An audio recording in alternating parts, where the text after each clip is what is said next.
Halo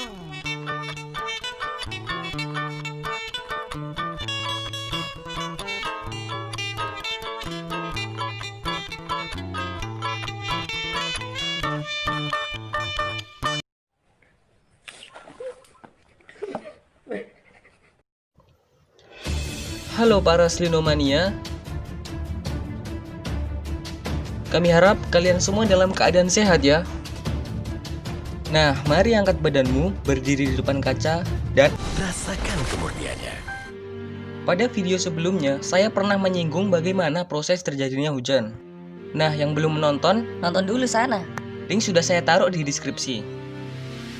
Kalau nggak lupa. Nah, di video tersebut menerangkan bagaimana proses hujan terjadi, mulai dari air, menguap menjadi awan, dan akhirnya berubah lagi menjadi air. Karena video itu selalu saya pantengin, Ya nggak ada yang nonton ya ditonton sendiri lah anjir.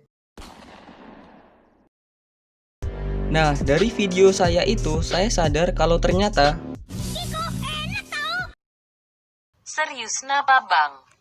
Nah, dari situ saya sadar kalau ternyata dari seluruh air yang ada di bumi, maksudnya bumi yang satunya, hanya terdapat 2,5% air tawar dan sebagian besar masih berbentuk es di kutub utara dan kutub selatan, atau malah berada jauh di bawah tanah.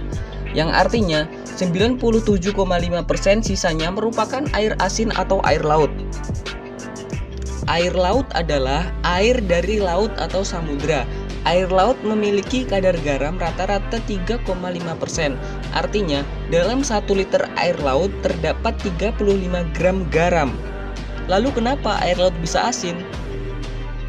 Ya karena ada garamnya. Nah, mari simak videonya dan jangan putus asa.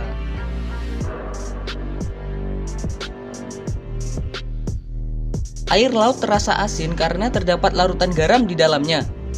Nah bener kan? Air laut mengandung sejumlah besar mineral terlarut. Ya, mineral terlarut. Mineral-mineral inilah yang dikenal dengan garam.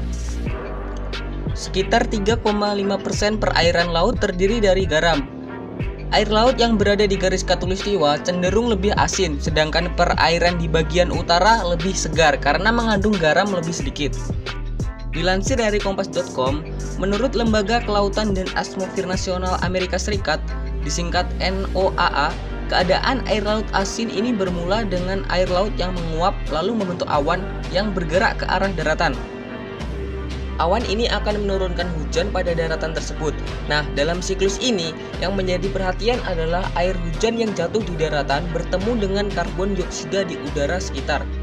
Keadaan ini membuat air hujan mengandung asam karbonat yang terbentuk ketika air bertemu dengan karbon dioksida saat jatuh tadi.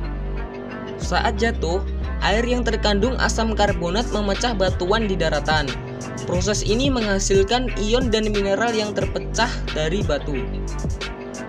Ion dan mineral inilah yang kemudian terbawa dalam aliran sungai menuju kembali ke laut. Nah, setelah air hujan sampai ke laut, air kembali menguap membentuk awan, tetapi hanya air yang menguap. Untuk ion-ion yang membentuk garam seperti sodium dan klorida tetap tertinggal.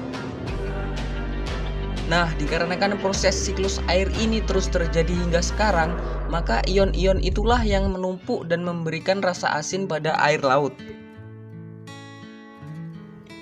Mungkin dulu waktu bumi masih pertama kali tercipta, bisa saja air laut tidak asin, melainkan tawar seperti air biasa pada umumnya. Nah, lama-kelamaan menjadi asin karena siklus air yang terus-menerus terjadi sampai sekarang.